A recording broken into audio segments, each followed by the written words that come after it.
whole healthcare industry is going to change dramatically in the next couple of years. To chronic disease management and the preventative aspect of care. AI can now understand the key clinical concepts of what's being verbalized in healthcare. Welcome to Cherry Live. I'm Dr. Jordan Valrath, physician, entrepreneur, and Chief Medical Officer for Cherry Health.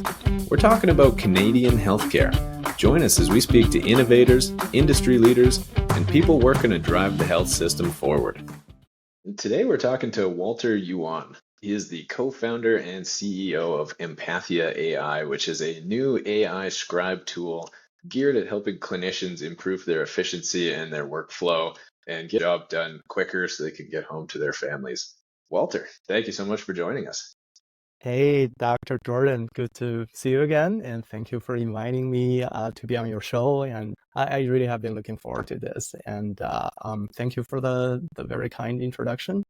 And maybe I'll just share a little bit about myself quickly. And so by training, I'm a microbiologist and bioinformatician. In the latter part of my graduate school study, I specialized in studying DNA sequences and both gene encoding and non-encoding regions to predict their functions and their expression patterns. After completing my grad school at the University of Wisconsin-Madison, I began my career at Caltech and UCLA, managing their experimental social science and behavioral laboratories. So I did a career switch. And after spending maybe just over a decade assisting basic research in behavioral science and developing experimental software, I left academia to fund an edtech startup called MobLab. And the thesis behind MobLab was to bring, learning by doing and learning by experimentation to the teaching and the learning of the social sciences, similar to what we have been doing for centuries in the natural sciences. And now the platform has been used by thousands of high schools, colleges, and universities worldwide.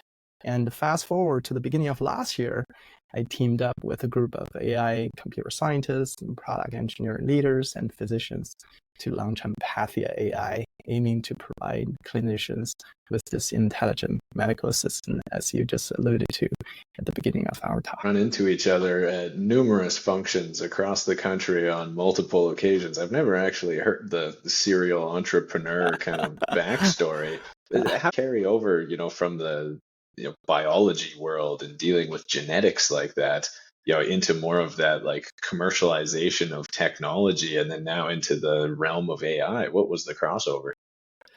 Yes, when I was recruited to run the behavioral science laboratories, and I think the pitch was that they hope to have someone with interdisciplinary training.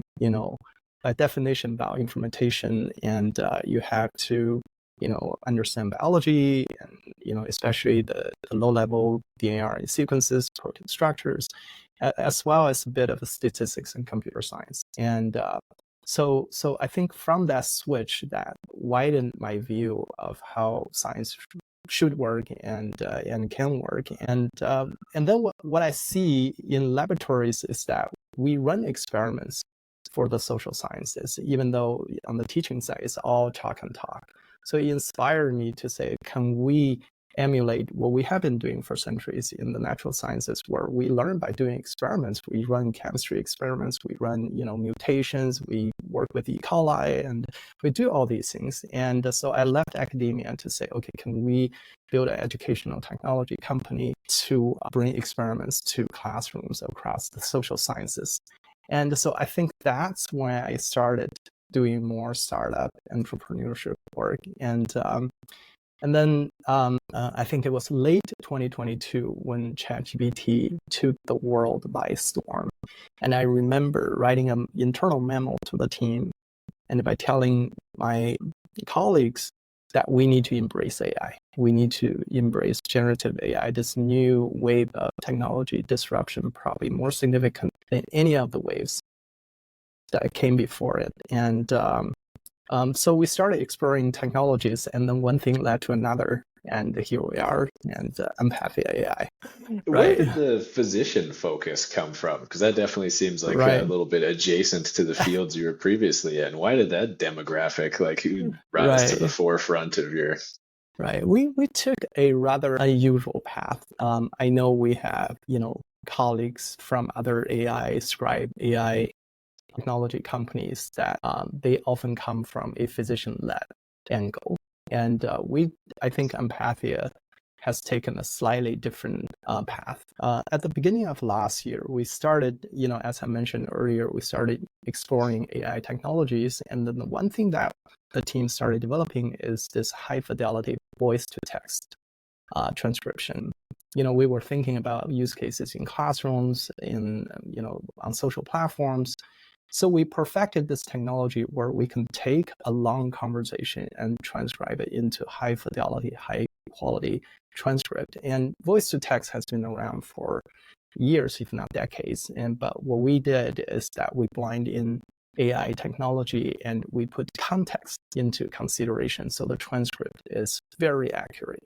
And then we started looking for use cases. And so we got this hammer and we're looking for nails. And so as I started talking to more and more of my friends and colleagues, and inevitably I ran into physicians because of my biology background. And back when I was in college, half of my friends are pre-med. And so a lot of my friends are practitioners. And so once I started talking to them, it's just couldn't be more salient that documentation is such a pain point for clinicians across the board. And I would say, the number one epidemic for clinicians is burnout. And then the primary cause for that burnout is documentation. And so we decided, okay, let's go tackle that. Honored to be one of the nails that you guys are trying to get at with your hammer here, because it certainly is like one of the biggest challenges in healthcare right now is just that administrative burden and how much time gets wasted doing behind the scenes, and especially when it comes to the charting. And so the application of the AI powered transcription into the medical sphere, I mean, it's just entirely revolutionizing what I do as a family physician and what I've been hearing from my colleagues too across the country, and just how it's transformative to their practice. Absolutely. I mean, physicians across the board probably spend over 40%, if not more, time on documentation. And we try to figure out creative ways to be more efficient. I see physicians, typing constantly while they're talking to patients, and some use their, after visit time to dictate. And but nonetheless, all that distract you from paying attention to your patients. And I think this is where AI Scribe or AI technologies in general could really help. Focus that you guys wanted to put forward with Empathia. You had your tool, and then coming to the market with the actual practical application for it. And this was the niche you landed in. And how did you guys actually want to differentiate yourselves? And what was the main focus, I guess, in putting the product together? I know you've got a bit of an eye for, just product. What was the main focus for the company in general, not just for yourself when you came to putting this all together? Right. It's difficult. When we started working on Empathia, we quickly recognized that, if the pain point is such a salient pain point, there must be dozens of teams have already recognized this opportunity. And sure enough, even when we started working on Empathia, we already know both in Canada and US, there are startups or even major players that have been investing in this direction. And I try to think about and how we differentiate, or at least how we can augment our competitive advantage. I think of a few different dimensions. Number one is stability. And we simply recognize that the mission critical nature of using AI Scribe in patient care workflows, and to ensure our technology operates in as robustly as possible, including offline reporting. And so if the network connectivity is lost at your facility, as long as you use our app to capture your encounters, all recordings will be uploaded and notes will be computed once the network is restored, or you move to an area with internet connectivity.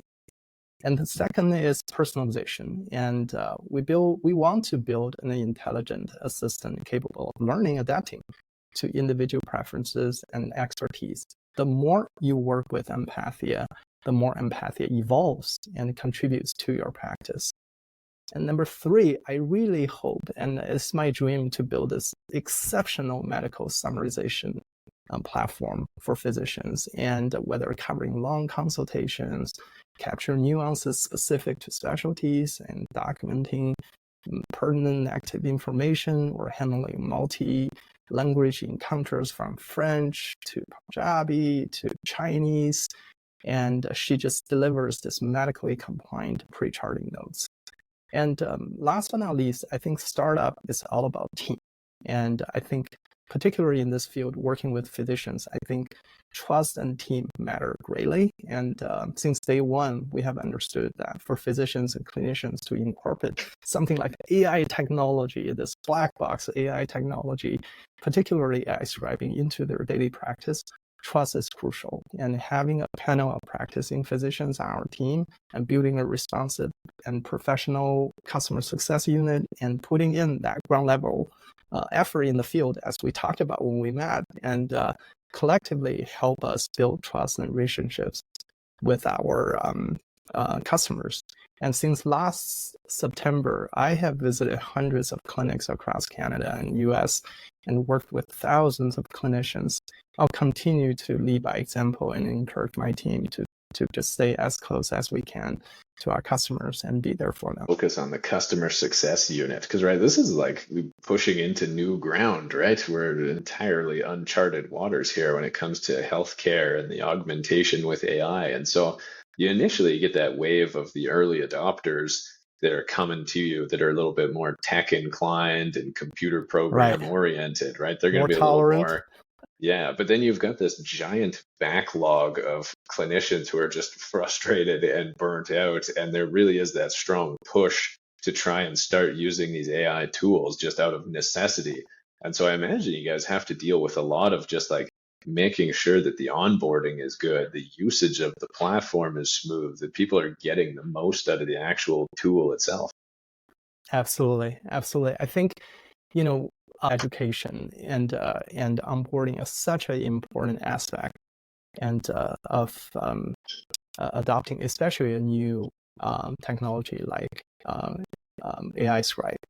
And we spend a fair amount of time making sure, at least at the early stage, even though it may sound not that scalable, but at the early stage that we build relationships, we work with physicians either in person or in a virtual environment to make sure that they fully appreciate all the features we offer, and then the functionalities, how they work, what are the limitations, how can we instill this trust but validate attitude. And I think all these things collectively ensure the success usage of Empathia. The conversation with those 1,000+ doctors go, what did that do to actually inform the product? Because what was this? A couple months ago, you were in Calgary on your way, like doing the cross-province tour, just visiting clinics and talking to more physicians. And that's something that I don't see most tech company founders doing, is actually getting down into the mud and interacting with the users.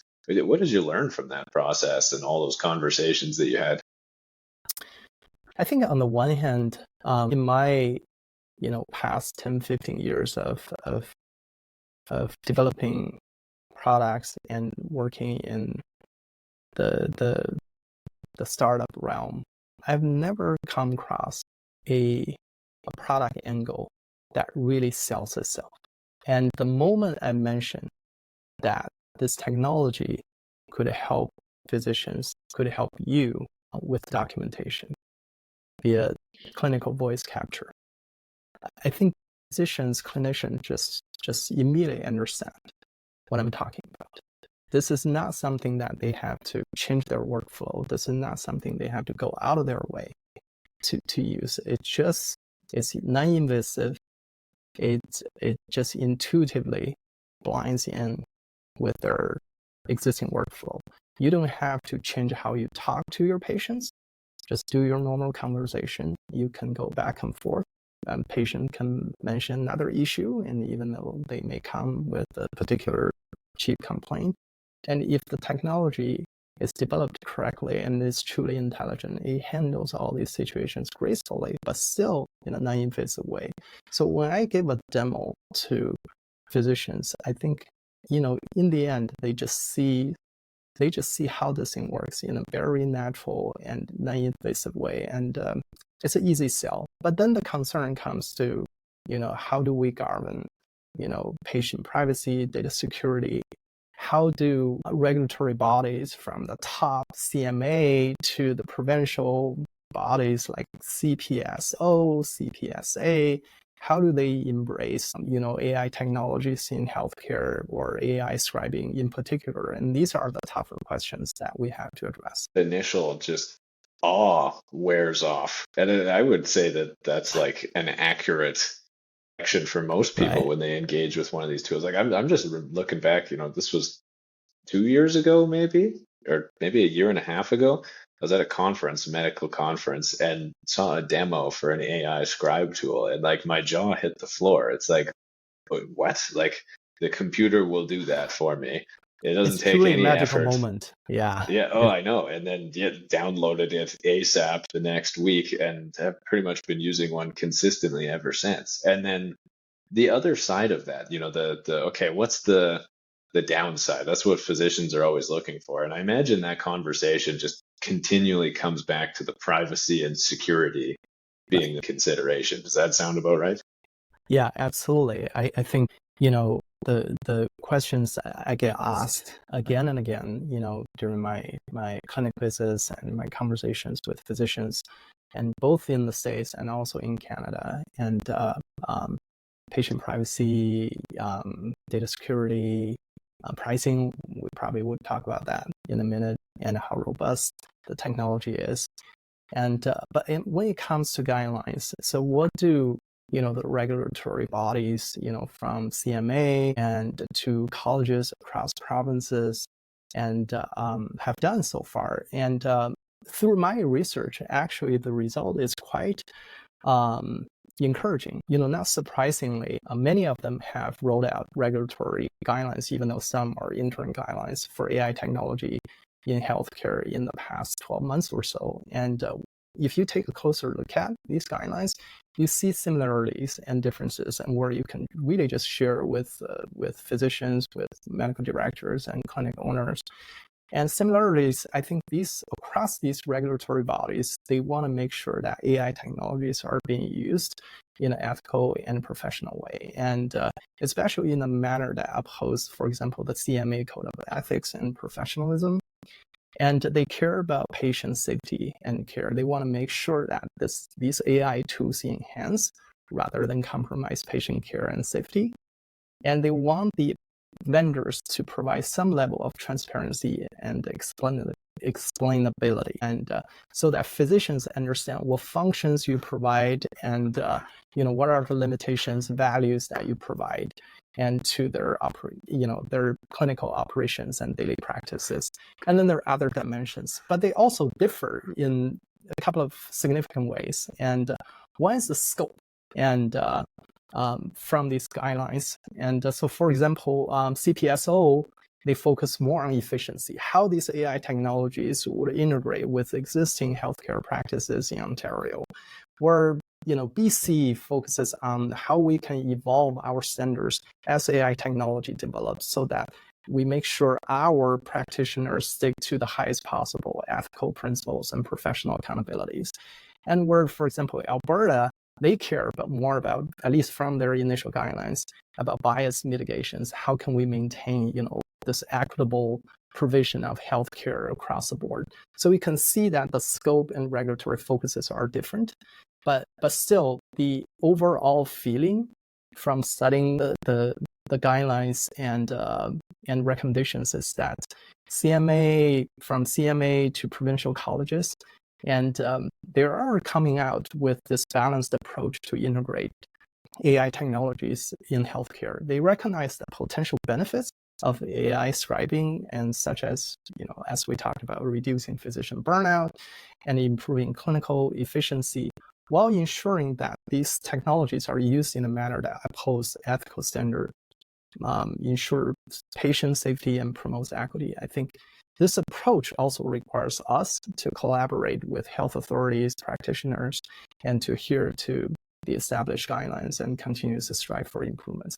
I think once I mention these to physicians, that help calm a lot of nerves, that we study these, regulatory guidelines and recommendations, And then at the same time, these regulatory bodies are cautiously embracing AI technologies. I think that's an encouraging sign. Like the considerations when it comes to the different platforms, to me, the efficiency side of things, that's sort of a given, right? Like when we're dealing with a process improvement that's an order of magnitude better than what I was doing last year, I'm kind of like, I'm not even fussed about the nitty gritty of if the tool is 10% better at this dimension and 8% better optimized on this. But the thing that I'm wondering about, as a clinician is what are the actual ethical considerations here? You mentioned BC is a little bit more focused on the ethics of the implementation of it. From my perspective, I'm kind of like, make sure the patient is okay with you using the tool and seek out the permission to use the AI Scribe at every actual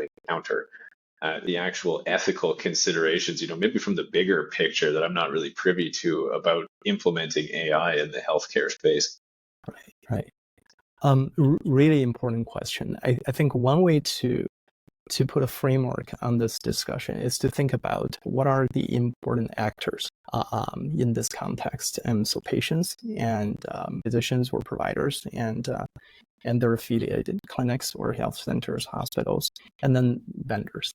I think from the patient's perspective, to uphold a high ethical standard is to make sure that we acquire patient consent. And so the platform Empathia provides a few levels of patient consent just to make the process as seamless, as painless, and efficient as possible. And so we have a comprehensive patient consent that's consistent with the CMA standard, and a clinic can print it out and include that patient consent as part of the patient check-in packet. And then we also have a verbal patient consent where physicians can opt and just at the beginning of an encounter say, hey, I'm going to use Empathia AI scribing solution to help capture our conversation so that I can focus more on you during the encounter. Would you consent? And so that part will get included in the ensuing medical note. And so that's from the patient side. And from the physician side, I think you obviously care about patient privacy and data security. And so we tackle this problem as a vendor now, the third party involved in this equation, from three angles: where the data reside. And so we make sure for us to serve Canadian physicians that we have a dedicated service within the boundaries of Canada. And everything we store, we use the highest medical grade encrypted storage to make sure data is encrypted and can only be unlocked with your login credentials. The second is we gave the flexibility or the power back to you in terms of data retention. So we store three levels of data. Obviously, there's this audio recording, there's the transcript, and finally, there's this computed or generated notes. And so for the recording and the transcript, there's a fixed amount of time and that we store the files for you. And from zero, you get the instant deletion. That means, once the note is computed, the recording and the transcript get deleted instantly and to some certain time period, and then the files will get purged from our system. But the medical notes are there for you to keep, and you get to control when you want to delete them or you want to keep them in your account for a much longer period of time. And then finally is the data usage. What do we use the data for? And I think that also can potentially have very significant ethical implications. And we do not use from the get-go, it's a strategic decision that the company made that we don't use customer recordings to train our model. However, we do use your notes, your edits, whatever comments you have to tailor our system for you at an individual level. And we also don't use the data to sell or use the data for external commercial purposes. I think from these three angles, in summary, data, residency, data retention, data usage, we work with clinics and physicians to make sure we uphold the highest ethical standards and professionalism. And so it really, I guess when it comes to the ethics of it, comes down to that data security and then the privacy of it. What is this data being used for? In this case, nothing. It just is purely for the end user, and that's it. Is that correct? I'm just considering, right, from the clinician's perspective, that seeking the informed consent from the patient when we first have the discussion about like, hi, Right. nice to meet you. I'm Dr. So-and-so, and this is part of my workflow and one of the tools. We'll get into it a little bit more with the patient on day 1 compared to day 2 and 3. And so when it comes to that informed consent of like, here, the benefits are pretty obvious, it's going to make my life great. At the same time, I'll be able to pay more attention to you while we're actually interacting. But then the other side of that coin is just like making sure things are really clear when it comes to the data usage and the data storage. Am I hearing you correctly? Yeah, absolutely. Thank you for the summary. Yes. Okay, cool. And like, what are the actual standards that a company like Empathia is held to? Specifically here in Canada, because I hear HIPAA thrown around all the time. That's kind of like the Kleenex brand of data and healthcare security. But the HIPAA itself is an actual American standard, and we can sort of apply it up here in Canada, but that's not the actual letter of the law here. Is that correct? Right. There's the adaptation of HIPAA in Canada. There's PIPEDA.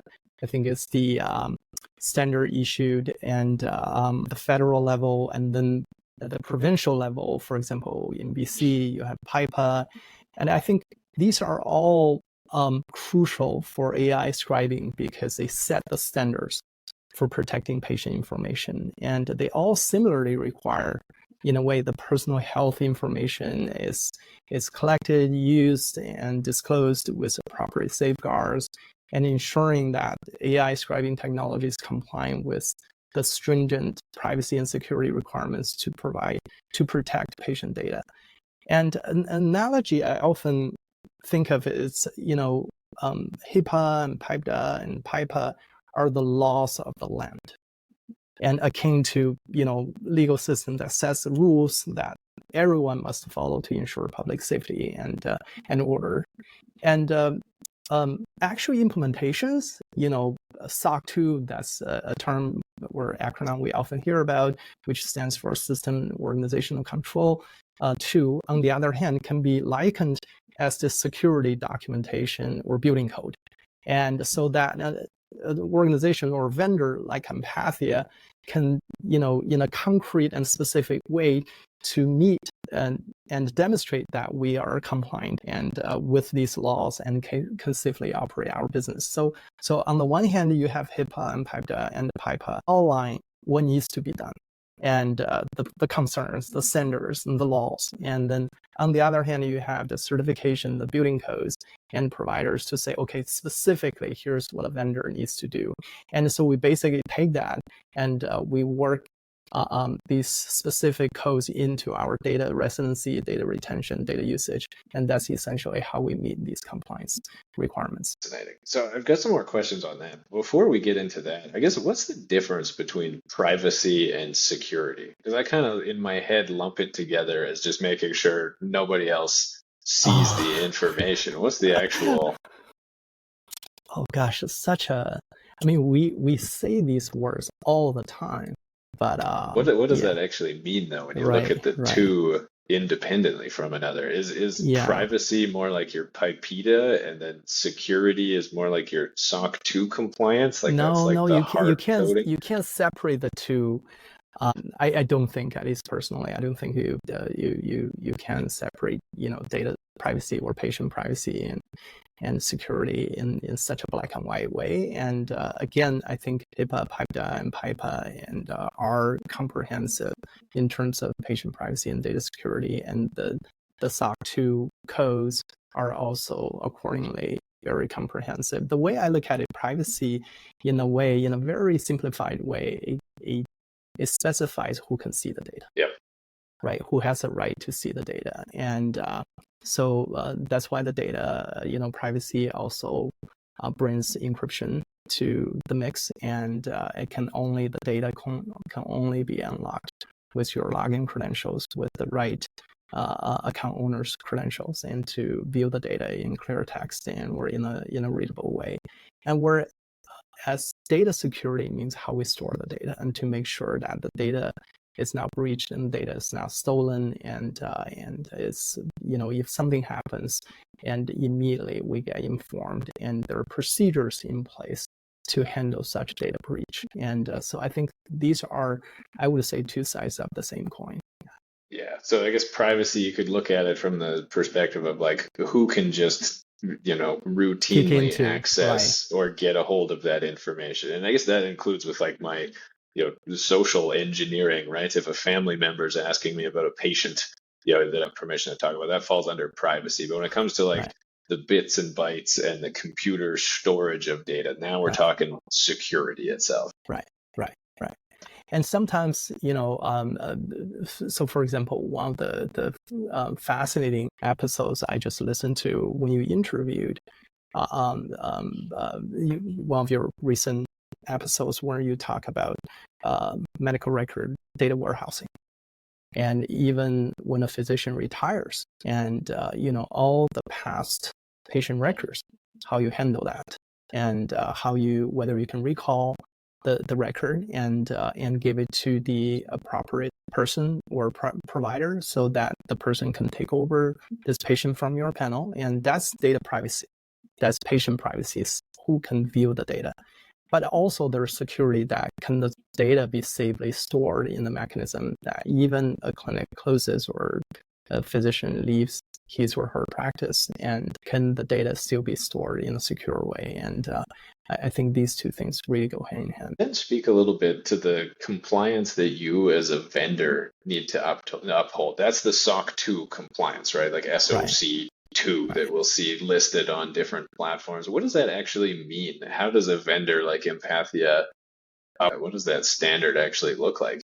Right. It's challenging. It's challenging. But first of all, I hope to calm some nerves by saying that, the benefit of having an intelligent medical assistant that's independent of electronic medical record system, EMR or EHR, is that we don't have to access identifiable patient information for us to compute medically compliant medical notes or pre-charting notes. And imagine, or if you recall, and when you have a conversation or when you are in an encounter with your patients, you don't have to say, hey, Walter, your date of birth is as such, and your social security number is as such, and your patient ID is as such. You just say, hey, Walter, what brings you in today, right? And then we have a normal conversation. I tell you about my issues, and you review, my symptoms. In the end, you give me your assessment and your medical judgment, then we're done. Of course, depending on how detailed the encounter is, we can reverse engineering and engineer and identify who I am, and maybe even trace back to my name, my record. But nonetheless, it's different. AI Scribe solutions is fundamentally different from EMR and EHR. So I just want to put that out there first.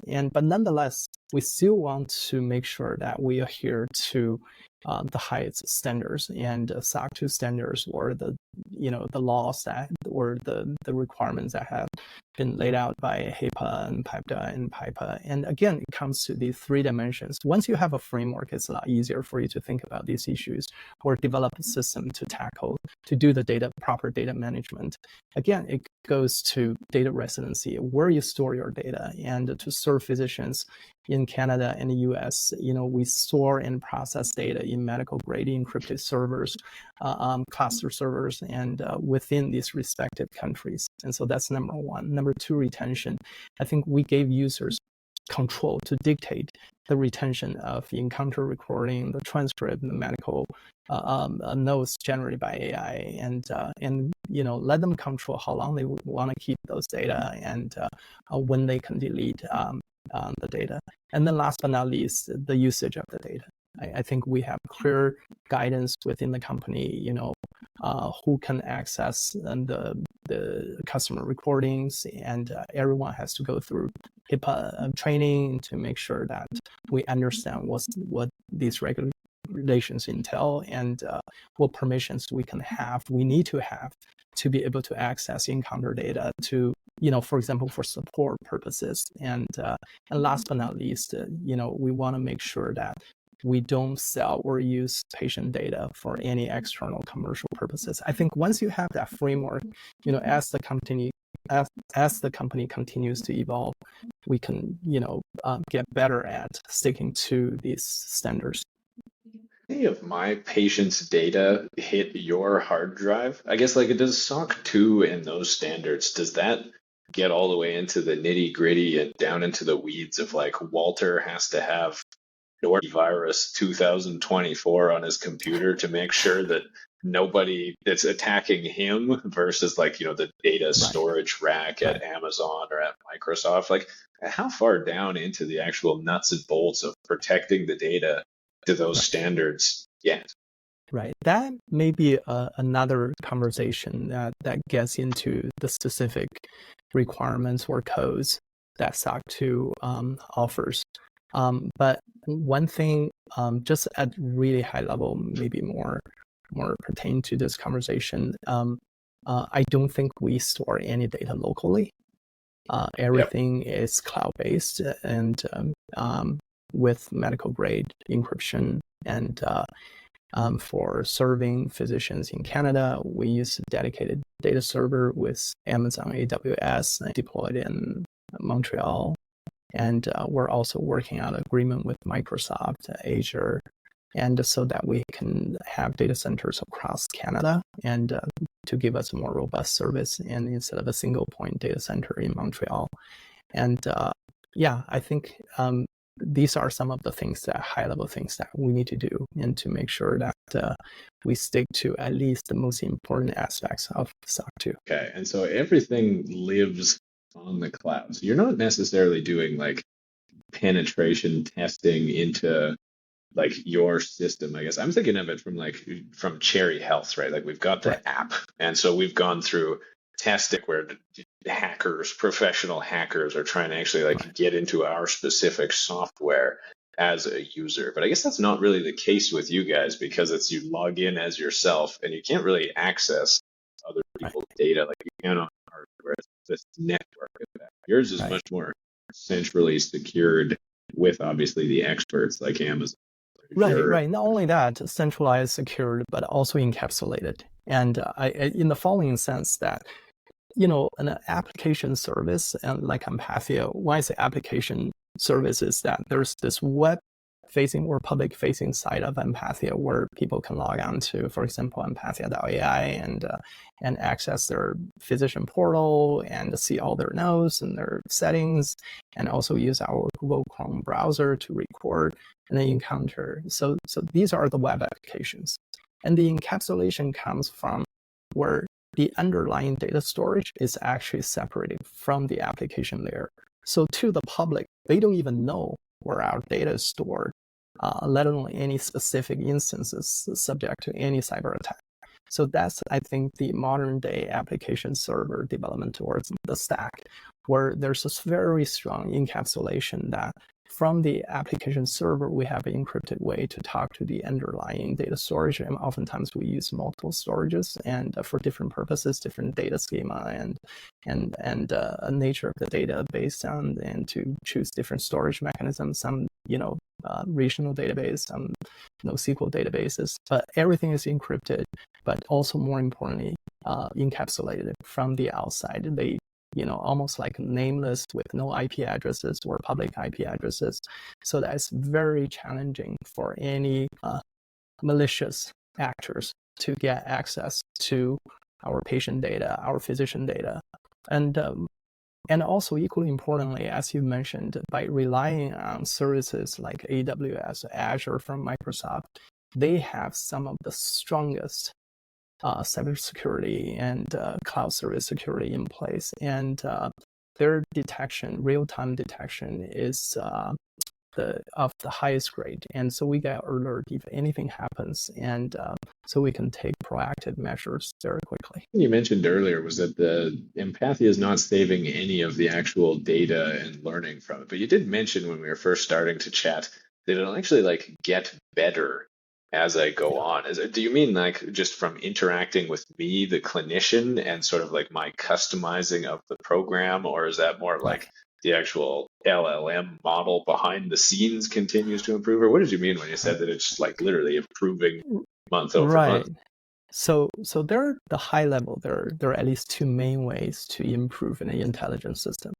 And one is globally. And globally means that we take customer data in our particular case, the encounter data, and de-identify it and use it to fine-tune some pre-trained model, large language model. And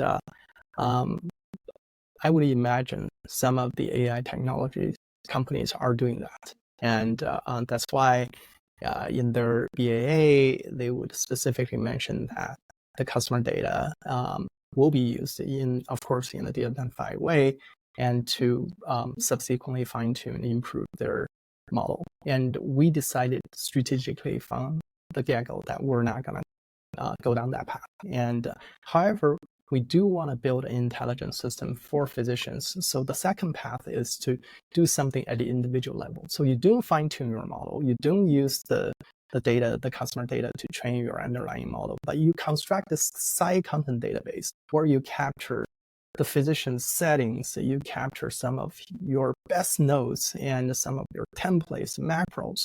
So when we try to ask our AI model to generate output, we can better align that output with your personal settings, with your past experiences and domain expertise, your tones even for a note. So for example, you love to write your notes in some positive, encouraging way, in some personal way. We learn from your style, your tone, your medical expertise, and combine that with a new encounter to align the AI model to generate a better output at a personal level for you. That's what I meant. The system evolves for you, but not at a global way, but more at an individual level. That is very cool. I mean, the same thing is applicable even when we're, training some of our marketing team in terms of tone of voice and some of these like the finer points around the written communication, because it makes a huge difference. And so it really is the application layer that's receiving those improvements. Absolutely. And it's not like health data driven. It's more like just how are people actually interacting with the system and using the platform. And to me, that's more important because you really feel that, the system, Empathia becomes your, personal intelligent medical system, not just some community or global medical system that does things in a very generic way. I think that's important for user experience and also retention. No, that makes a ton of sense. Okay, cool. And then what about when it comes to the pricing strategy for some of these things? Like I've seen a very broad spectrum of just like monthly fees when it comes to brutal. Scribe tools. It's been brutal.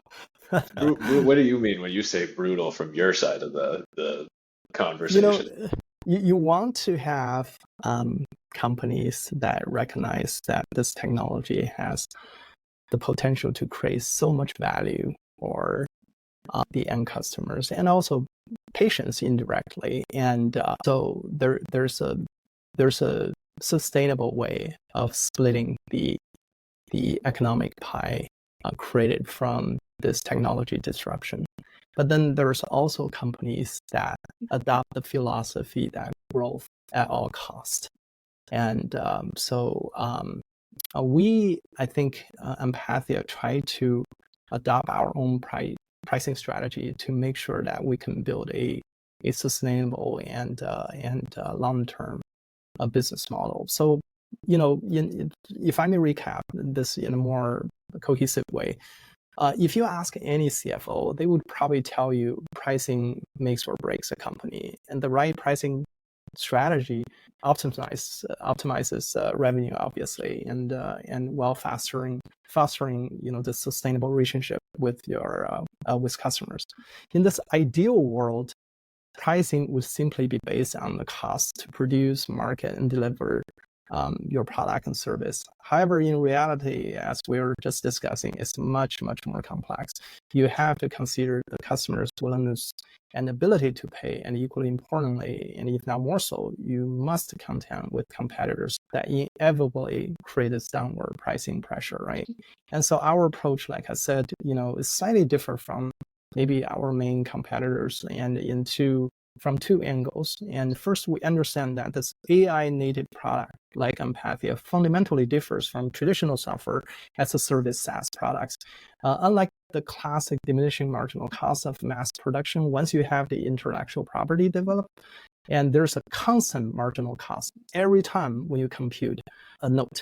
and it's, support documents such as referral letters, consult letters, after visit patient handouts. In other words, while we aim to stay competitive in pricing, there's this baseline we need to maintain to ensure a sustainable business model.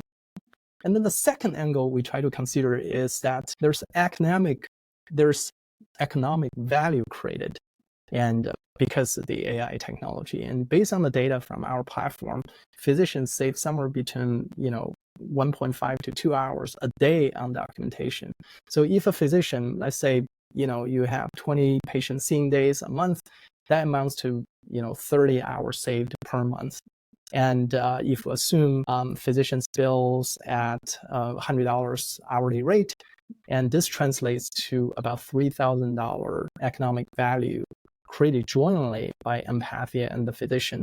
And I think at 150 or 110, depending on the chosen plan, and we capture roughly 5% or less of that value. We believe that's a fair split, and it would also allow us to continue innovating and bringing the best product to market and investing in growing our team. Ask what it actually costs to run a computation like that. Like, how does that actually work?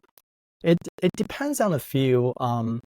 Obviously the context length matters a lot, and if you feed the model with a large chunk of data, and it's going to be more costly. And another dimension is which model you use, right? If you use the state-of-the-art model, it can be more expensive. You use a cheaper and older model, it can be a lot less costly. So there are multiple dimensions for us to consider. But right now, we focus on quality. We focus on quality, and we want to make sure we use the best quality model possible and to get the node right, and then we'll do the cost optimization. So right now we're at probably a few cents per node and, on average. So it's a lot cheaper than even just 6-7 months ago. And I think thanks to the competition, we're talking about friendly competition among AI scribing providers, but there are also friendly competition at a deeper level or at a lower level, where between all the large language model providers from OpenAI to Anthropic to Google and Facebook. I think the competition will drive down the price and while improving quality, and so we will benefit from, because we're customers to the large language model providers, so we'll benefit from their competition, and then in turn, I think our customers, physicians and patients, will benefit from the competition that we face. Does it get cheaper as the technology gets better, or does it get more expensive because of absolutely the cheaper. software getting better, hardware? Yeah, absolutely cheaper. And not only cheaper, also we get faster response time, higher quality inferences. So I think the whole AI technology for healthcare is only going to get better and get better very quickly. All thanks to the large language model providers and the innovations and the continuous improvements that they have put forth. Does it count as a new computation? Like anytime I make a modification to it, like is that another 10 cents out of Walter's pocket every time I change something? Is that how it works? Like I said, there's a trade-off between quality and cost.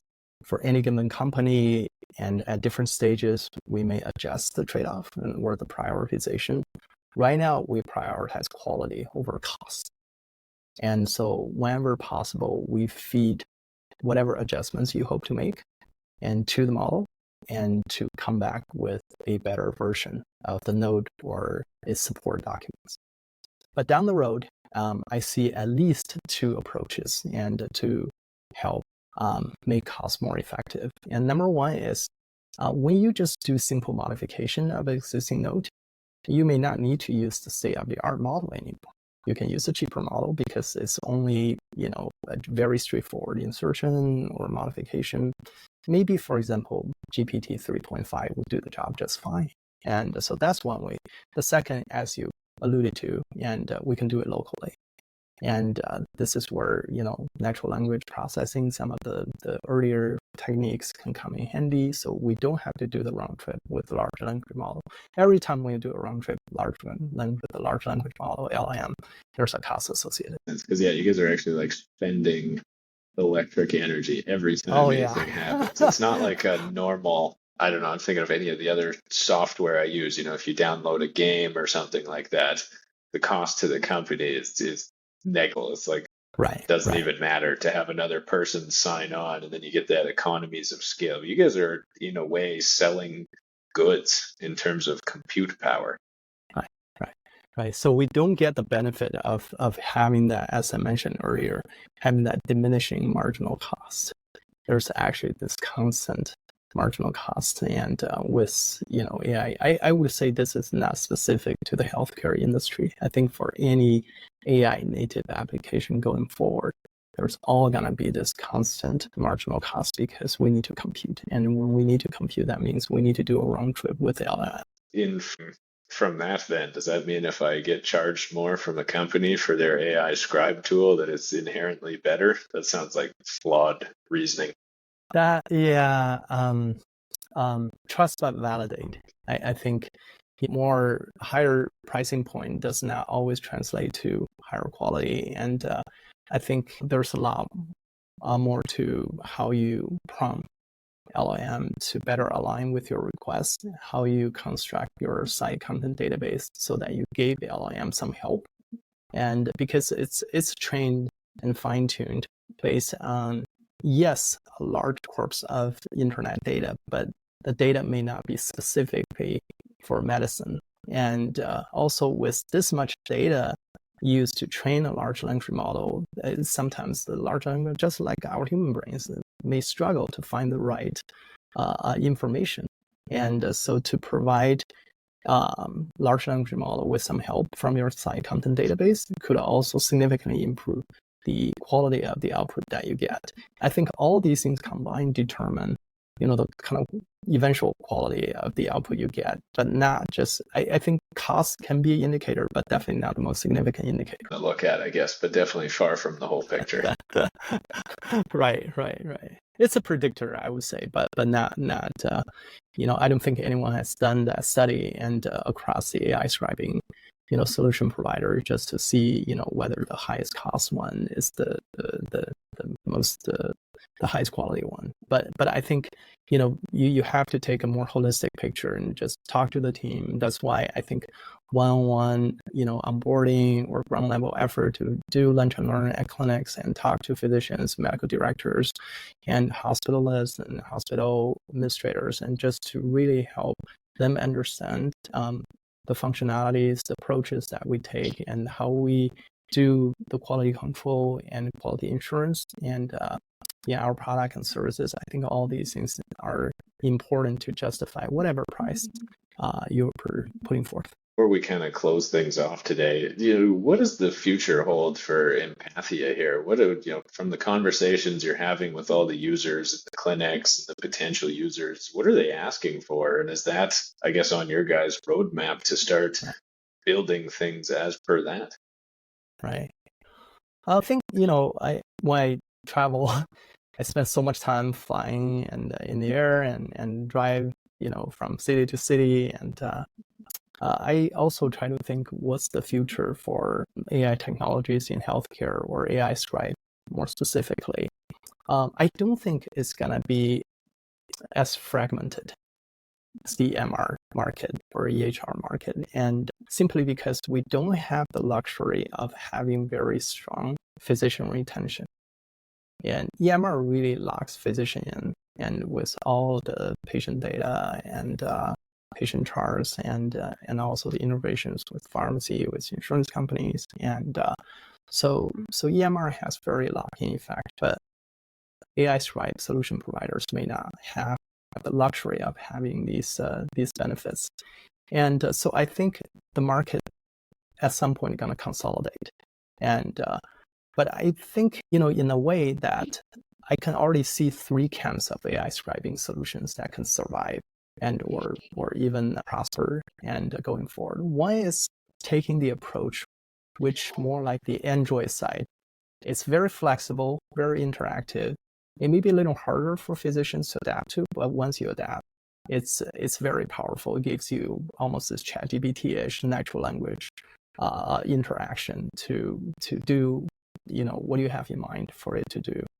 And then the second is maybe the empathy approach is what I call the Apple approach.